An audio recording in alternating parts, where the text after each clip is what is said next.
Greetings viewers, EricTheCarGuy here. Today I'm going to show you how to remove a steering wheel on this Honda Accord. I need to get the fasteners on either side here. Now there's no key in the ignition and the ignition is locked and it doesn't move. I don't necessarily need it to move, but I'm going to show you a real quick tip here as far as getting the steering wheel to move again if it's locked like this. To remove the ignition switch, there's two breakaway bolts on the top here that you can remove and the entire assembly will drop down. I'm going to use a hammer and a punch to do that with. Try to dig in and then get it to spin. Once it loosens up, they usually move pretty easily. Do both sides.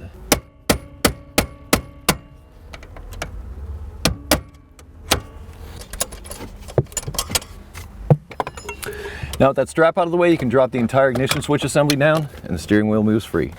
Next we remove these plastic covers and we're going to remove these Torx bits that are underneath. There's one on each side. It is a T30 Torx bit.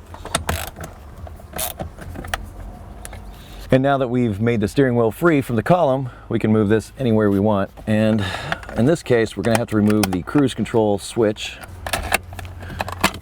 Once you get the cover off the cruise control assembly, there are two Phillips head screws underneath it.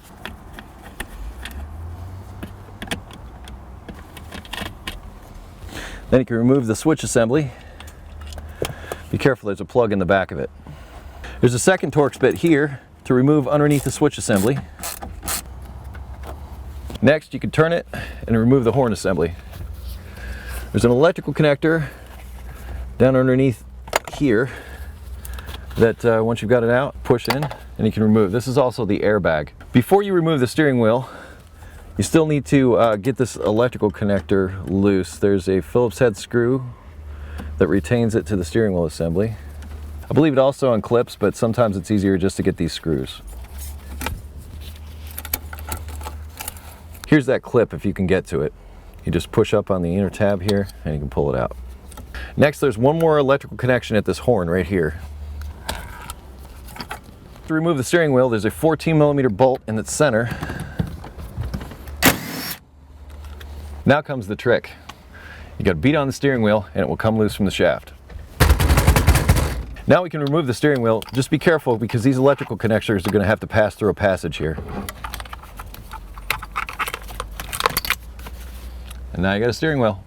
Just as an aside, this is the cable reel assembly. Sometimes these go bad and cause an airbag light to come on, or they cause your horn not to work. It's just a matter of removing these three Phillips head screws and you can have the switch.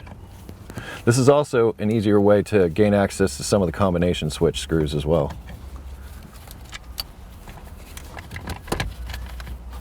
There's an electrical connector down underneath the steering column that you need to disconnect as well. And it's clipped up underneath it also. That gets you a cable reel assembly.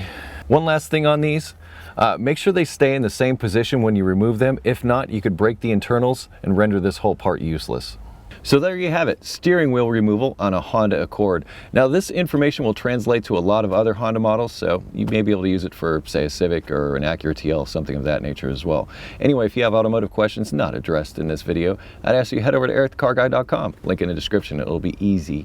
Google+, Facebook, Twitter, Instagram if you wish to connect with me socially. I'll close each of my videos. Be safe, have fun, stay dirty. Thanks for watching.